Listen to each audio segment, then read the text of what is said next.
One is what you said is what we're finding.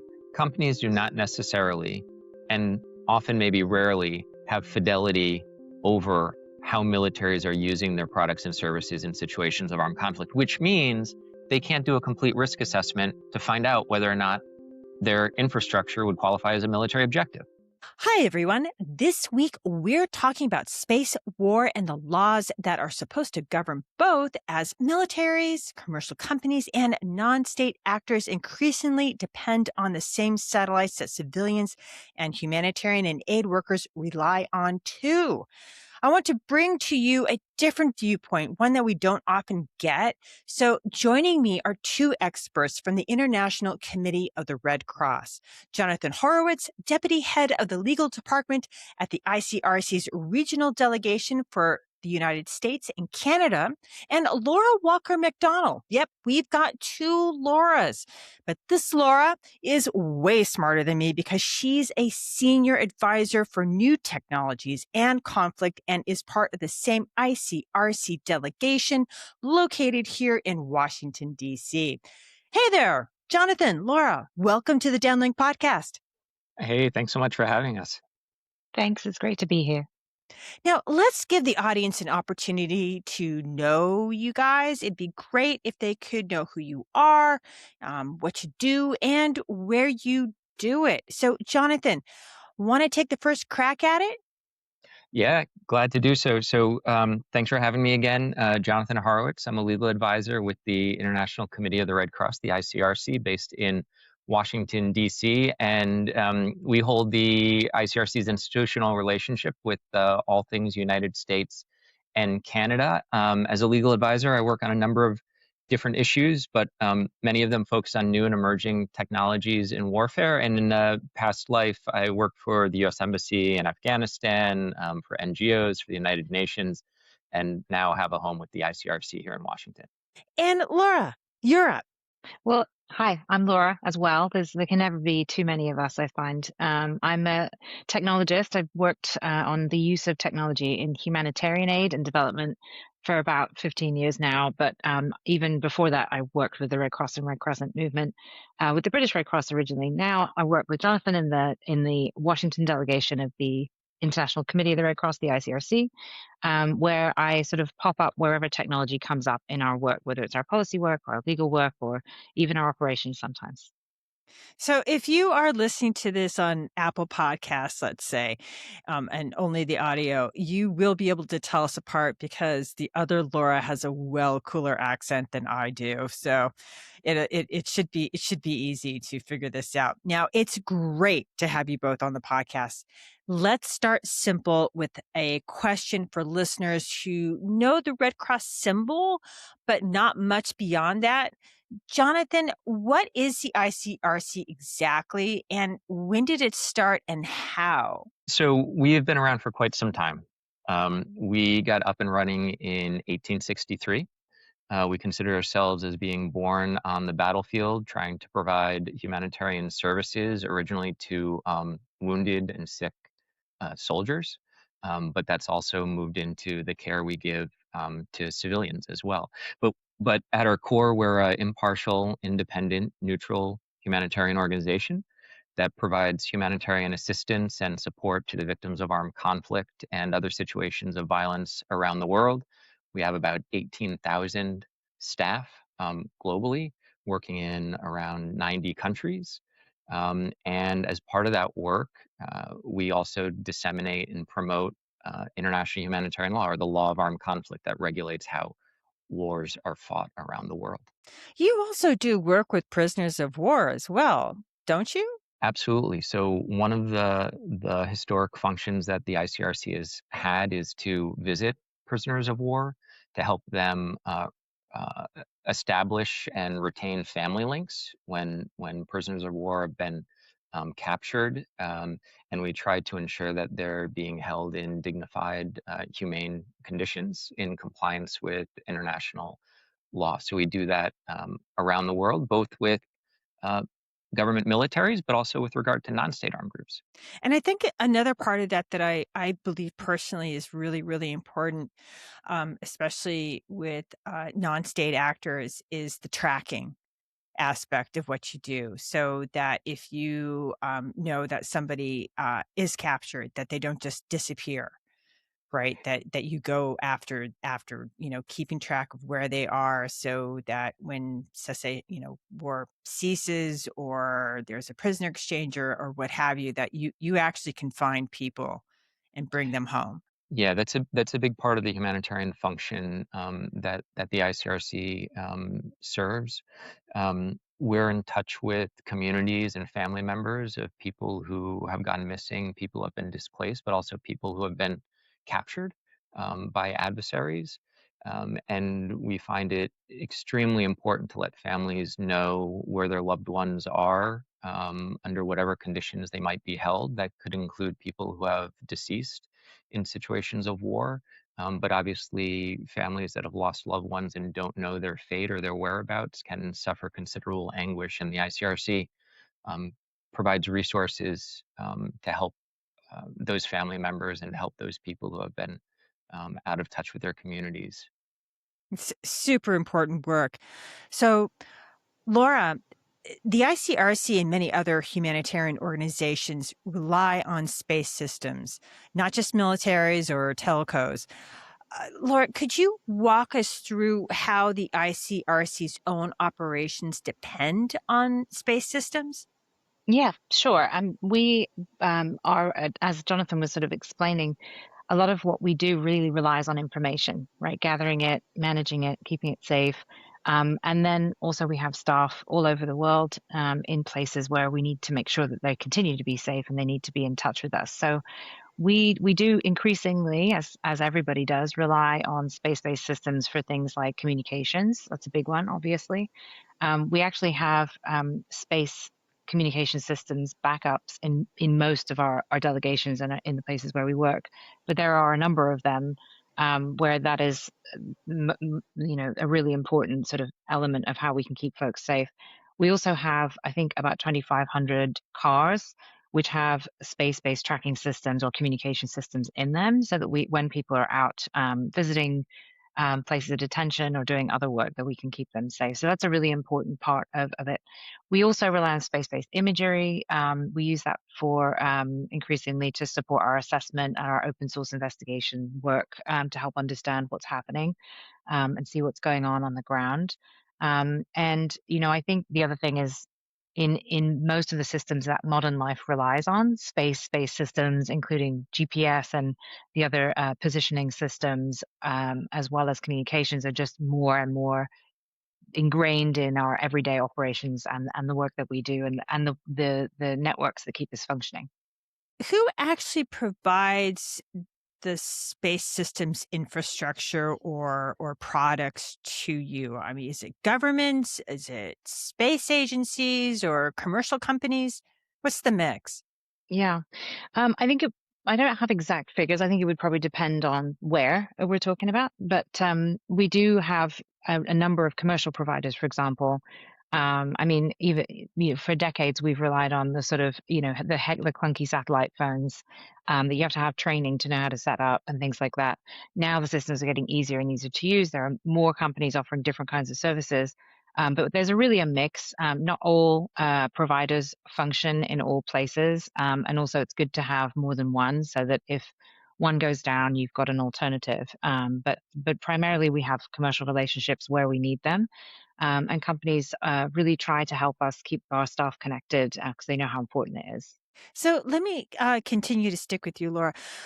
What is it about this moment in terms of space systems specifically, as well as other technologies? Because I know that you think about the convergence of technologies, Hmm. and many of them do. The new technologies, use space, such as AI. What is it that has the ICRC concerned today about space systems, particularly? Hmm.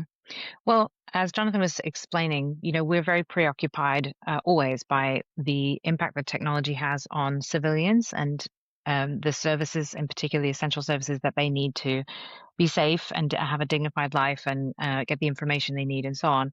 Also, humanitarian operations, as you've mentioned. And so when we look at how space-based systems are becoming sort of ingrained in all of the systems that we rely on, there's really a couple of things. One is obviously the space-based systems provide navigation. Everyone's familiar with using GPS-supported systems in the US, for example, so that we never have to know actually how to get anywhere anymore. We just use our navigation system in our car.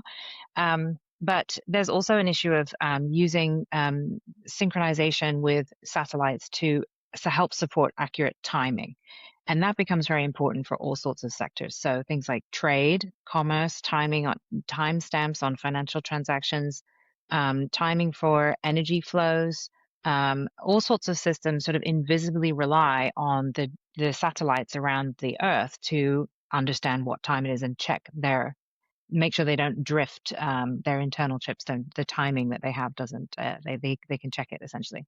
If that starts to go down, we start to see errors that can cascade. So a localized bit of jamming in one place might impact a small area of an electricity grid in a way that creates sort of cascading effects that might ultimately cause a real problem for the network. So that's just an example, but you can see this reliance in all sectors that civilians rely on, from transport to hospitals to energy to communications. And the other thing is that those systems are also really important for infrastructure that we need to be able to use, but also that keeps us safe from dangerous forces. So you can think of dams, you can think of chemical plants, you can think of oil and gas pipelines. And you can think of, power stations and things like that. So if those systems are very reliant on what is actually quite a vulnerable set of systems, and they start to be taken offline by whatever means, that could be a real problem for the civilians and the humanitarians who rely on them. So I want you to tease that out a little bit further, right? And I found it really interesting, just what you said about the electrical grid and about timing and jamming, right? Or even spoofing. I mean, you could spoof time as well, right? So if this was jammed in an electronic warfare type of scenario, and it jammed a station that connected to the electrical grid, when you say cascading effects, I'd love it if you could just tease that out a bit further. What do you mean by cascading effects? What would that actually affect? I mean, are we talking about just, creating traffic jams, or is it something more serious like the timing for heart monitors or things like that? Because I know that there are these chips that are being used in a lot of life-saving appliances, which feels like a really weird word to say because you usually think about refrigerators as an appliance, but Hmm. these life-saving appliances like incubators, heart monitors, things like that, they do now connect to the atomic clocks in GPS systems through our telecommunications network. And that makes a difference, if I'm not mistaken, in saving lives. So what would be the cascading, like how would that cascading effect work? And what would be that scenario? It's fictional, obviously, but I'd like to paint that picture. Well, I mean, it depends, and you're also getting very close to the limits of my knowledge as someone who has 2 law degrees and no electrical engineering background. But Oh, I I don't would. either. I just was preparing to speak to you because you're really smart. Well, but I think you can look at some of the preparedness that governments are doing, right? Because they recognize these vulnerabilities. So you can see in governments, including the U.S. government, suggesting that important sectors like aviation, like energy, make sure that they have GPS resilient systems. So if the GPS goes down for a short amount of time, that things won't go haywire, right? So for the really important stuff, I think, you can see the vulnerability and the preparedness the governments are doing. But I think there's an increasing likelihood that I'm going to say the annoying thing and say it depends, but if it was a localized thing, we know this from cyber attacks, right? When certain systems go down, if they are, um, something on which many other things depend. So I'm thinking of companies who provide servers that provide a pretty very specific service, and they go down, then there are really weird permutations that start happening. Or if a guy is driving down a freeway trying to jam some kind of annoying monitoring that their company is doing, it can affect airlines. So you start seeing these kind of hidden effects, where just because of the dependencies of modern life, this is a very long supply chain now, and sometimes it's not altogether clear. And then finally, I think you mentioned appliances, everything from household appliances to things like ventilators can have these chips that have these dependencies in them, not all of which are clear until something goes wrong. So I think what we need to know, what we need to take away, is that there is risk here and vulnerability, both on the ground and in space, in terms of these chains are fragile, and if there is, for whatever reason, a loss of connectivity to these kinds of signals, that it can have an impact in very many sectors on which people really, really do rely. And, there's one other aspect to this that I don't think everyone really talks about that often. What are the stakes if autonomous systems, like an autonomous weapons system, such as a drone that may have been programmed to be very, very exact about its targeting, to target something that is very much military infrastructure. But what happens if that drone then loses that space signal? I Can't, see.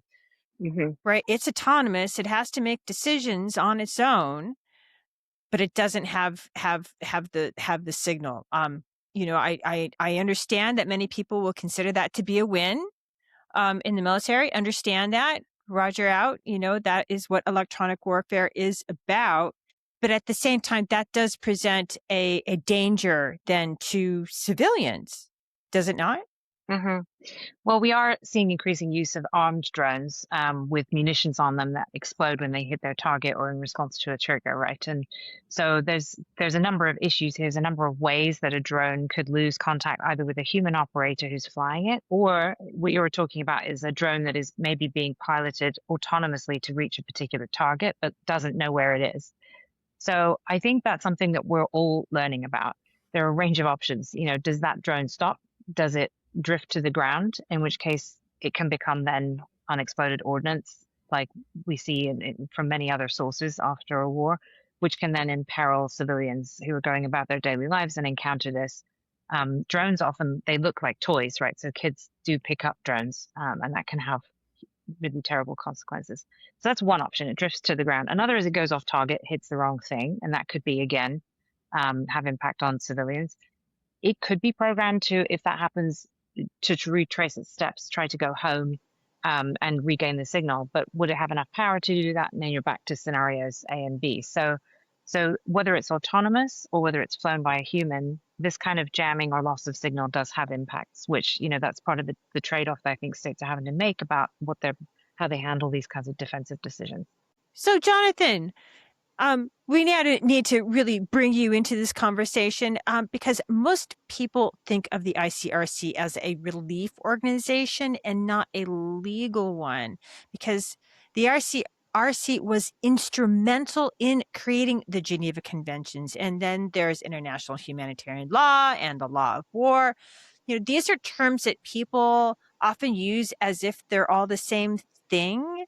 And I think it would be really helpful for the audience, and also for me, quite frankly, if you could please break down how the Geneva Conventions with the IHL, International Humanitarian Law, and the law of war are actually related to each other. Because if I'm not mistaken, I don't think they're really the same thing, are they?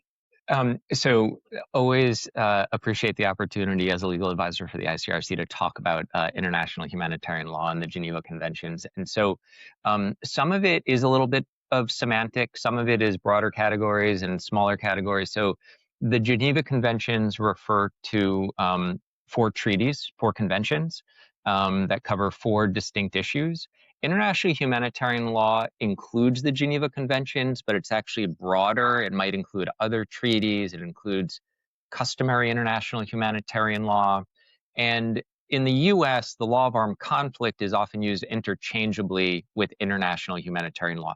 So for purposes of this conversation, I'm going to use international humanitarian law, but that covers, broadly speaking, the prohibitions and limitations that regulate how warring parties can use force and conduct military operations both against each other, but also how they need to avoid or at least minimize harm to civilian objects, and other specifically protected entities like humanitarian actors or uh, medical units or transports or personnel. So the main purpose or the main function of international humanitarian law is to place limits on warfighting, and it does this through a whole series of rules and regulations. Um, and this is a body of law that states have signed up to and that they've agreed to. There are always issues around compliance, as there is with many bodies of law, domestically and internationally. But for your viewers, that's broadly what we're talking about when we talk about the implications of international humanitarian law on military operations in or through outer space. And before I go further, I just want to mention, or at least ask first, Laura, am I correct? You're also a lawyer, right? I have two law degrees from the United Kingdom, which do not do me much good in the US, but I don't currently practice. My focus is more on technology these days. All right. So the next question that I have, though, is how does this, and this could be to either one of you, Jonathan, maybe you want to, just to kick it off, but how does this body of law actually relate to the disruption or destruction of space systems? So let me try to answer that in two different ways. The first is that Laura did a really good job laying out why and how civilians and civilian populations rely on space assets for access to essential services, water, health, electricity, transportation, agriculture, you name it. Increasingly, there's a space component upon which civilians rely in order to get their access to essential services. And civilians are particularly vulnerable in accessing those services in situations of armed conflict. Why? Because we're only dealing with sort of potential interruptions to space systems, but you also have bombs falling. There could be, droughts, famine, all sorts of things where essential services, access to hospital, to drinking water, to communications with families, as you were highlighting earlier on, are all absolutely critical to survival and support. Now, international humanitarian law would simply say, well, don't touch any of that stuff. Leave the civilians alone. Leave the space assets alone. The principle of distinction sets out that militaries must not direct attacks against civilians and civilian objects, but they may target military objectives. So what's necessary to really unpack here? How are militaries using outer space? And since the dawn of the space age also came opening the door to the use of military operations in or through space.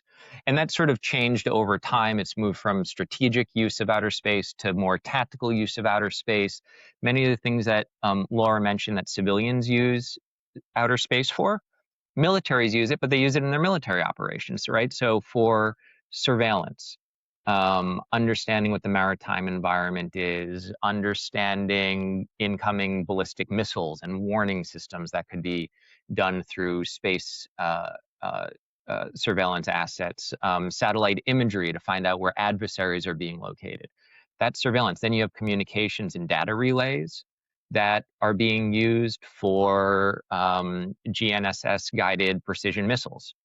That's something that requires communications. For drones to send the information back of what they're looking at to the operators in a forward operating base, that could require a reliance on space and outer space systems. And then you have navigation, timing, and positioning, right? And there, soldiers need to know where they're located. They need to know where they're going. And satellites help provide that with regard to things like positioning and navigation, to give but one example. And so today, armed conflicts, modern warfare, increasingly has a space component. It started, most notably in the first Gulf War.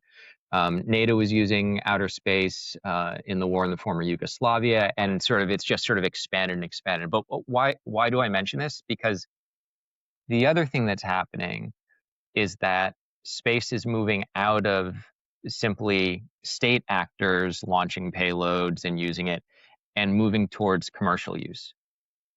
We saw this in 2000, it kicking off. In 2015, it really gained momentum. And now we're seeing military actors leverage the private space sector to carry out military operations in armed conflict. Can you give us an example of that then? Just to clarify, I mean, I think a lot of listeners do understand, for instance, that there are Earth observation companies. Yeah. Right, we've got Vantor, we've got ICEYE, Hawkeye 360, for instance, really interesting phenomenology that they use. Capella Space, I'm a big, huge fan of them.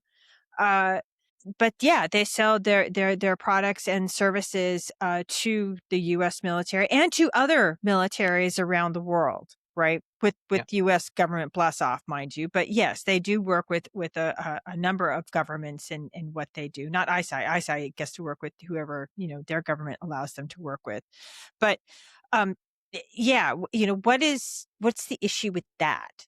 So satellite imagery is a really good one, right? So satellite imagery can be used by humanitarian actors and by the ICRC to understand um, um, uh, meteorological events, to understand population movements, to understand where people might need humanitarian resources as they are displaced or dislocated due to armed conflict. But that service provider may also choose to contract with the military that wants to use satellite imagery for targeting purposes, for deciding where's the enemy located, where to use force against enemy forces. And so you can have a commercial entity that's both providing humanitarian services and providing military services. And what we start to increasingly run into in this sort of blurred space is the prospect that satellite systems, or sort of, I should say, satellite ecosystems, so talking about payloads that are put into orbit, data links, ground terminals and stations, the data, the software, the networks that all create these systems, when they're being shared by both civilians and militaries, they become more attractive as military targets. And this And is it where also becomes legal too, does it not? this is where the law of armed conflict, or international humanitarian law, becomes very important, because international humanitarian law starts to tell you, and ultimately does tell you, what's lawful and what's not. And although a lot of people will focus on this question of, well, if militaries are using something that civilians are using, then it must be able to be targeted.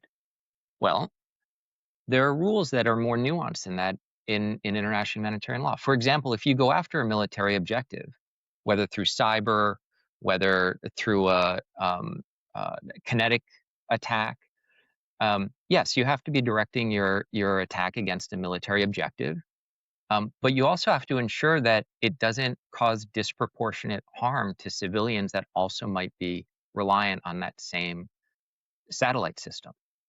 And on top of that, you have to take precautions when you know that there might be expected civilian harm to reduce or minimize that civilian harm. So it's not as easy as saying, well, if civilians use it and militaries use it, fair game. International humanitarian law actually creates much more important, detailed guardrails for how militaries can use force, including in space, when it comes to things like directing their efforts against satellite systems, against data links, against ground stations, and things like that. It's been in the news, and I don't want you to I know you guys can't really comment on current affairs, so to speak, but what has been in the news has been the idea of bridges being fair game, right? And this could be in any nation, quite frankly. And a lot of wars, that's logistics, and it's smart to blow up a bridge, because that means the opposing military organization, whether it be state or non-state or something else, militia, it can't use that bridge to move their people and material across that bridge to advance or retreat or what have you, right? And so those bridges get destroyed. But then that bridge is used by the civilian population and could be the only lifeline, let's say, out of a valley. I mean, you've been to Afghanistan, right? You know that there are some places where that bridge is the only way out, right? That is the only way to reach a clinic. That is the only way to reach an airport to seek, emergency health care from a city or something like that. Uh, how do you unscrew that? Like, how do you figure out, if you destroy that, is that against the law or is that not against the law according to international humanitarian law, right? I mean, that's just really gray. And if you think about space, it's kind of similar. It's a bridge, really. So that scenario is a really good one to unpack. And let me try to do it in two ways. One that holds true to your analogy, but one where outer space actually provides sort of some unique characteristics. And I'll try to explain that what that is. So the first scenario you give with a bridge, we're really talking about the principle of proportionality. Does the military advantage of blowing up the bridge, is it out of balance with the civilian harm that's being caused? Right? That's the rule. So is there different interpretations and room for interpretations within that rule? Yes. But is it a gray area with the law? No. International humanitarian law has had to deal with this problem since civilians and militaries shared bridges, which has been for a long time. Forever. Right? Yeah. Now you can easily apply that to the space environment, but here's where it's a little bit different. The definition for what constitutes a military objective is something, an object by its nature, purpose, location, or use, contributes to military action, and if damaged or destroyed, provides a military advantage. Now, space is interesting because it has redundancies built into it, right? So if you have a satellite constellation and you go after one satellite because the military is using that satellite, but because it's in a constellation, it doesn't provide any military advantage. It's not a military objective. And why is that? Because the whole purpose of international humanitarian law is to say militaries can go after what provides military advantage up to a certain point. But if there's no military advantage, if there's no military necessity, if taking out a satellite makes you feel good, but your adversary is impacted with zero consequences, Militarily, then it's not a military object. And what that does in turn is it also protects all the civilians that might also rely on that satellite system, who need to get goods to port, if we're talking about vessels that are operating on the high seas, emergency responders that need to know where they're getting called to action for, defense systems that provide early warnings to civilians around incoming rockets. All of that gets preserved in this scenario that you set out when you have things like redundancy and when you have a fidelity to observing international humanitarian law with the reason that it's put in place.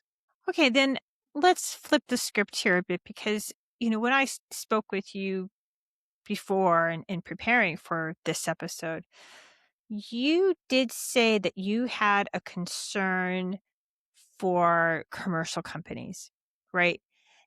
These companies that own and operate these systems, that they may misunderstand their own legal exposure. So this really is a flipping of the script that, how their systems are being used in warfare and whether the outcome of that action is on the right side of the law. So yeah, what is their legal risk? Because I'm not really sure they see it. I know that they're very concerned about insurance, like if their satellites are targeted and destroyed or made useless, rather, because I think everybody is agreeing that nobody wants to create space debris, but they do, there are energy weapons. There are things out there that can also make something not functional, and I know that companies have been pressing, at least here in the United States, the U.S. government to say, hey, if we lose this, we need you to kind of, pay us for it because it's in service of this military action. But what if their space systems are used in a military action that isn't lawful? What is their legal risk? What is their exposure? So before we get to the legal exposure when they're using systems sort of unlawfully, one of the things that we're finding companies should familiarize themselves around is what are the legal implications, even if they provide lawful support to belligerents, to parties to an armed conflict, to warring Well, parties, most right? of them do. It's mostly legal, right? And there we have to have a discussion back to what we just talked about. Do their products through their services, does their infrastructure, do their satellites, do their ground stations, do their networks become lawful military objectives that international humanitarian law contemplates militaries attacking, right? And that's going to be a fact-based discussion. But as the commercial space sector becomes increasingly intertwined, not only with the military, but with the military operating in armed conflict where international humanitarian law applies, the normal risk assessment, the ICRC thinks, needs to include an understanding of what international humanitarian law says. What are the physical, not only financial, what are the physical risks to your infrastructure and potentially also your employees that are working there? Now, you asked the question about companies providing unlawful support Or to, support to something that is unlawful. They may not even know, yeah. right? Because this is So under contract. And these are services that are contracted. And I doubt that there's somebody, sitting next to the individual or in the same room as the organization that actually, presses a particular button or decides to target a certain thing. But their system is being used, right? The data is there. So yeah, I wonder, I mean, do they have legal exposure? I think this surfaces two important points. One is what you said is what we're finding. Companies do not necessarily, and often maybe rarely, have fidelity over how militaries are using their products and services in situations of armed conflict, which means they can't do a complete risk assessment to find out whether or not their infrastructure would qualify as a military objective. That, to me, seems like a knowledge gap that companies may want to need to fill in. And I understand why governments may be reluctant to give that information, but it brings us to an unsatisfactory position of companies not knowing what risks they're bearing. Um, Now, the other thing that's important is that the ICRC is doing a lot of work on communicating with companies around ensuring that their employees do respect international humanitarian law. And this goes back to a long history, dating back at least to World War II Nuremberg trials, where private citizens can be held individually criminally responsible for things like war crimes.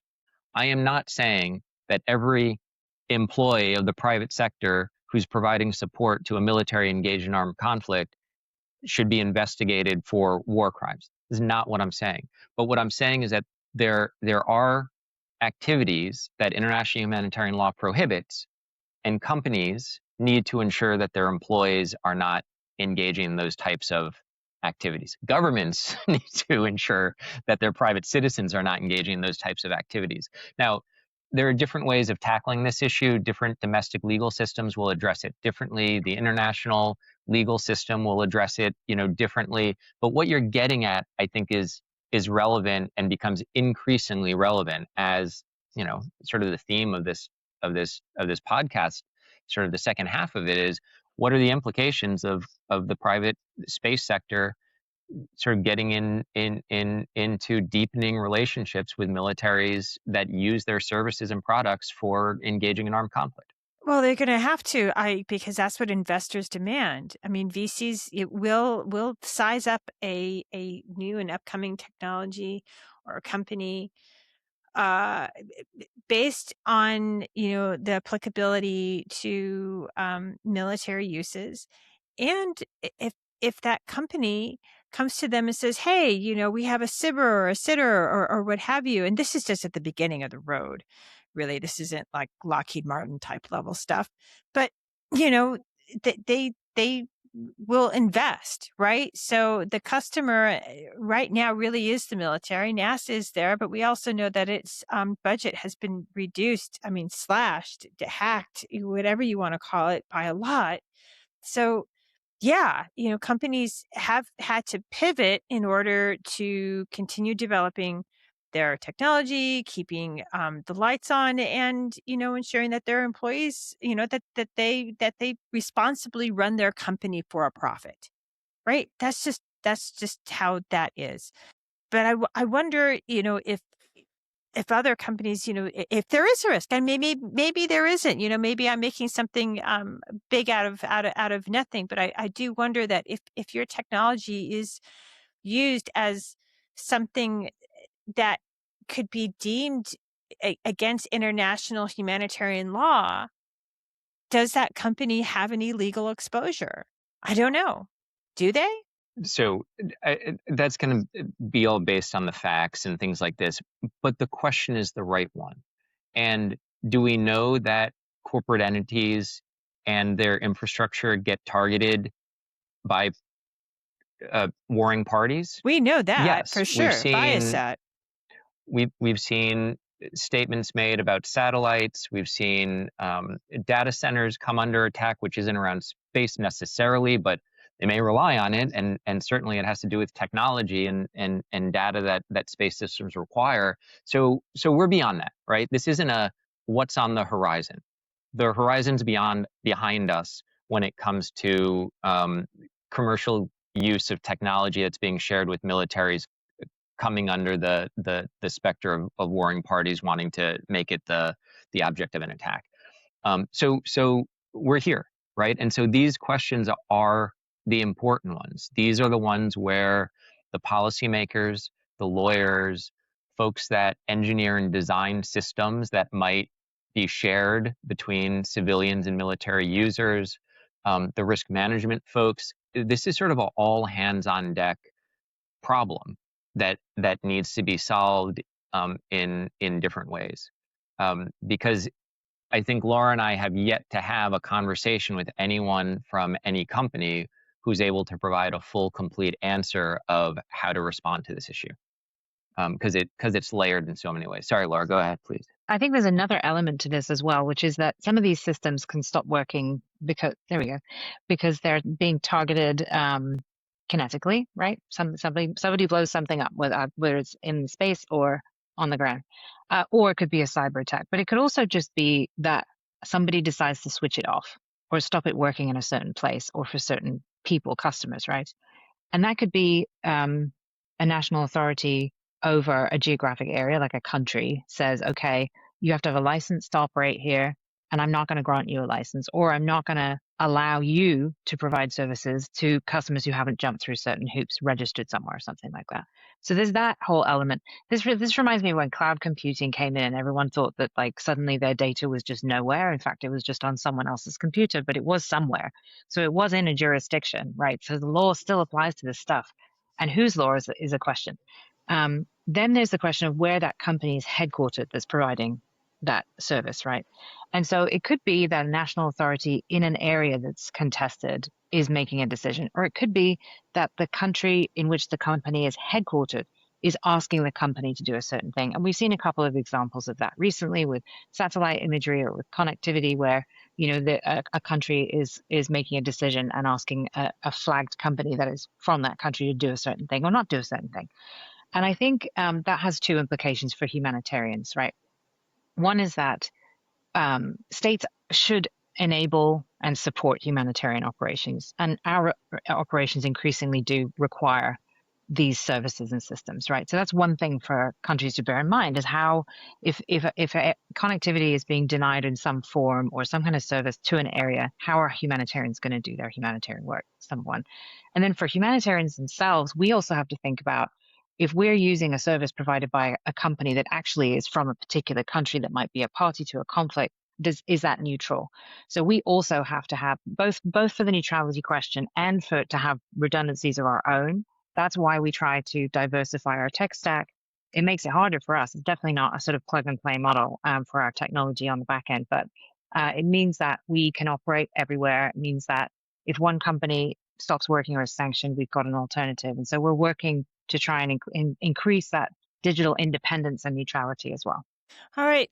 I have to kind of wrap this up, but I want to do it in such a way that you guys can hopefully agree on one priority. I know that you have, as an organization, have 5 priorities, and that one is agreed on. And the one priority that is a recommendation that everyone agrees on is to not create more space debris, because space debris can kill satellites, right?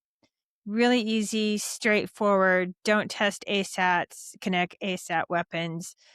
Don't make more space junk. But, there are 4 other recommendations. And I'd like to know, especially for listeners that may have the ability to influence policy, right? That may want to put this into a bill or put it into doctrine. Uh, you know, what is the one recommendation that you think is the priority that really needs to be sorted out? And Laura, why don't you give us what that priority is, and hopefully Jonathan will put a fine point on it. That tends to be the way. So I would say protecting civilian infrastructure, right? Because civilians rely on essential services that rely on this space-based infrastructure. So protecting and increasing the resilience of that infrastructure for humanitarian and civilian use is really important. That's the right one. I mean, that's the priority recommendation. Everything flows from that, right? The civilian use, humanitarian use, keeping civilians off of military networks and out of ways of danger, not directing attacks against things that are important to civilians. That's our top recommendation, without a doubt. Laura, Jonathan, thank you both so much for making the time to come on the Downlink podcast. Really appreciate you having us. Thank you so much for having us. It's been great. That's it for this week. For your daily dose of award-winning defense coverage, listen to the Defense and Aerospace Report with Vago Muradian. And for the maritime domain, listen to Cavis Ships with Chris Cavis and Chris Cervello. And get your air domain news and analysis from the Air Power Podcast with JJ Gertler and Vago Muradian. I'm Laura Winter. Thank you for listening.